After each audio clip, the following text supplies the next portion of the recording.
Welcome back to the channel, peeps. And so today we got to some well-needed Destiny 2.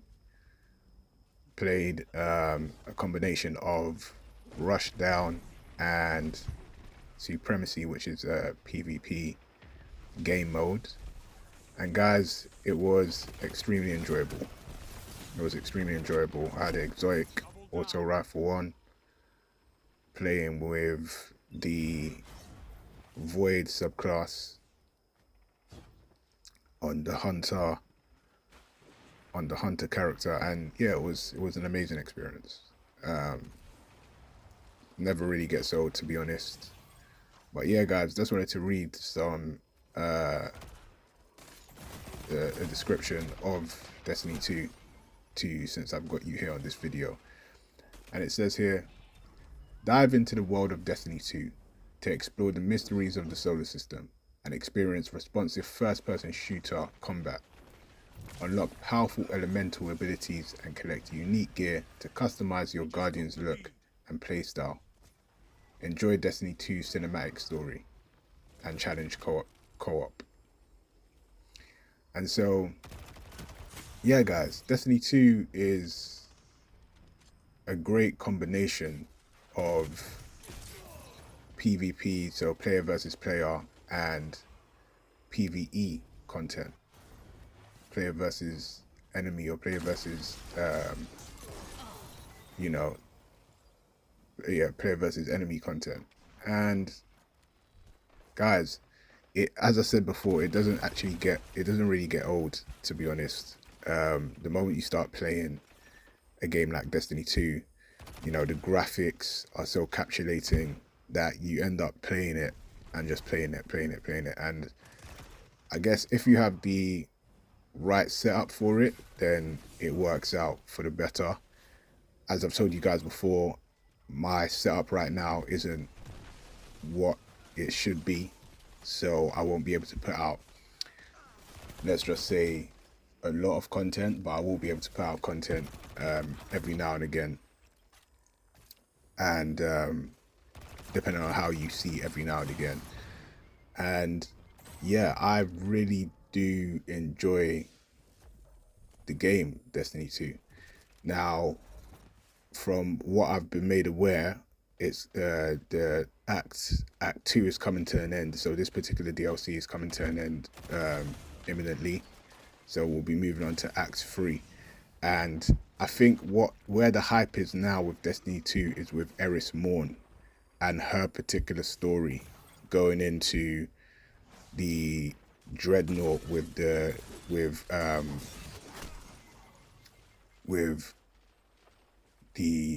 Gambit,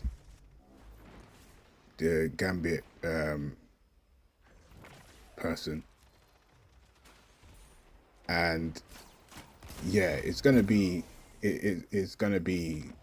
very, very intense, because the relationship between Eris Morn and the Gambit person was extreme, and this was seen within the game. And with Eris Morn, unfortunately dying in game, it's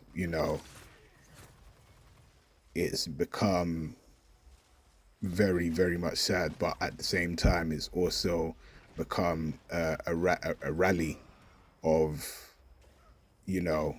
okay, well, this is the best time to attack the enemy, according to not Eris Morn, but according to Ikora Ray. And that in itself, I think, is gonna be like a massive pivotal point, I think, in Act 3 that's coming up. The way in which Eris Morn was lost as well was terrible. And so I think it's going to be up to us now as Guardians to power up in any way, shape or form. I'm not too sure what's going to be coming to us. I would anticipate, specialist weapons that are going to be coming through in Act 3. which is going to be amazing to see, because we're going to need all of the weapon power possible to defeat the enemies that are coming in this new Act 3, to be honest, or enemies based off of the witness.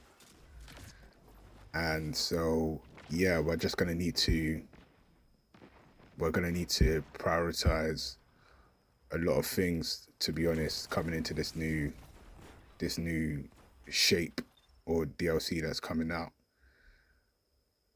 I also believe that there has been a bit of turmoil with the actual Guardian himself, or the Guardian themselves.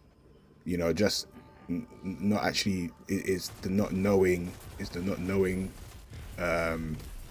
Paradigm, in a sense, the paradigm of not knowing what comes next or what to do. I think is where the Vanguard has kind of put the Guardian, and that kind of, it does play a part on, you know, the Guardian's decision making, because, you know, without proper direction, you know, it's gonna hinder his judgment. It's gonna hinder the way in which, you know, his or their judgment goes. And you know, with us now taking on the darkness as well, it's all the more reason for, you know, the Guardian to be heavily looked at, you know, to be heavily analyzed. But, you know, I'm pretty sure, you know, it's still going to be pretty much the same going into Act 3. I don't think there's going to be any major difference with the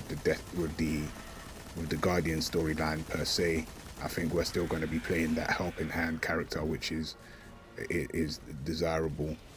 And I think for the most part, it's going to be, you know, based on how we get Erismorn back, and if we get Erismorn back, to be honest, because the way in which it ended, we all saw the way in which she was taken from us. So it's going to be quite